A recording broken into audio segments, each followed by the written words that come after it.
slarghe pur tutte le pagine col gran liber malciat là, cans la terra e cans l'oceano donne dei alla stampa.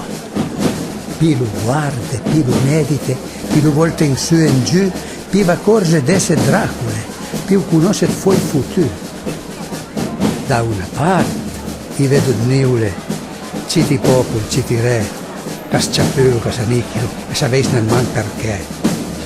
Al futuro si chiama gloria, al delitto si dice virtù, e l'onore a pianta fabbrica da bindei per i suoi futuri. Un'aria diplomatica, guarda qui del portafeuille, con la salsa della politica a fare il balsam d'ogni ambreuil, l'onestà, la fede pubblica, la venduglia il faire mieux e a distire il ben della patria all'ambic di poi futuro.